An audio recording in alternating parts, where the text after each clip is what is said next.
महाराष्ट्र के मैप के जरिए मैं आपको ये बताती हूं कि दरअसल किस क्षेत्र में क्या जातीय और धार्मिक समीकरण है और महायुति की मुश्किलें क्या क्या हैं। विधानसभा सीटों के हिसाब से कोंकण रीजन सबसे बड़ा क्षेत्र है। मुंबई सिटी, मुंबई सबर्ब, ठाणे, पालघर, रायगढ़, रत्नागिरी और सिंधुदुर्ग समेत ये तमाम जो इलाके हैं उसमें विधानसभा की 75 सीटें हैं। अब देखिए, वैसे तो इस इलाके में बीजेपी, शिवसेना, एनसीपी और उद्धव ठाकरे की शिवसेना के अलावा कांग्रेस का भी अपना वजूद है। अब देखिए, कोंकण क्षेत्र में मुंबई, ठाणे से सटे शहरी इलाके भी आते हैं और इसीलिए अर्बन वोटर की पकड़ यहां मजबूत है। लेकिन कोंकण रीजन में 18 से 20% मुसलमान वोटर भी हैं। अब ऐसे में यहां पर समाजवादी जो पार्टी है और ओवैसी की पार्टी एआईएमआईएम भी अपनी मौजूदगी दर्ज कराते आए हैं। साथ ही साथ हिंदुत्व और मराठी अस्मिता का झंडा उठाए राज ठाकरे की एमएनएस का भी इस इलाके में अपना प्रभाव है।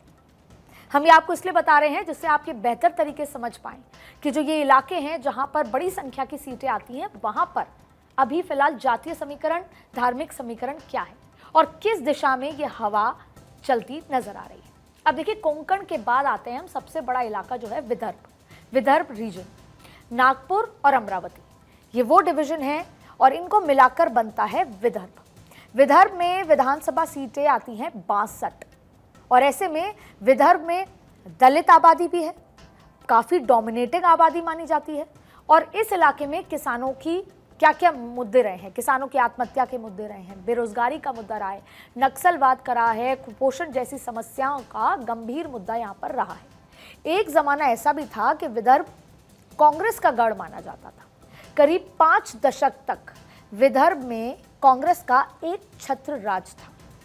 फिर आया 2014 और उस समय चुनाव में बीजेपी ने यहां सेंधमारी करने में कामयाबी हासिल की। हालांकि ये बात अलग है कि 2024 के नतीजे बीजेपी के पक्ष में इस इलाके के नहीं रहे हैं।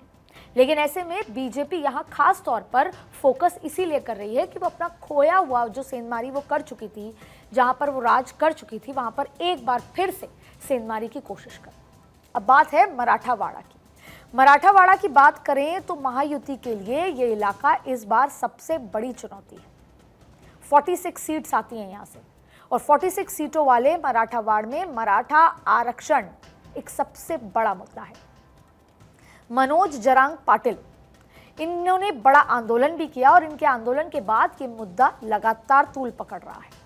महाराष्ट्र की आबादी में मराठा 28% माने जाते हैं और अगर परंपरागत तौर पर मराठा कांग्रेस और शरद पवार वाली एनसीपी के समर्थक रहे हैं, इसीलिए 2014 में बीजेपी ने इस वोट बैंक में भी सेंध लगाई। लेकिन अब मराठा आंदोलन की आंच में बीजेपी के लिए अपने दावेदारी को बचाए रखना मुश्किल नजर आ रहा है।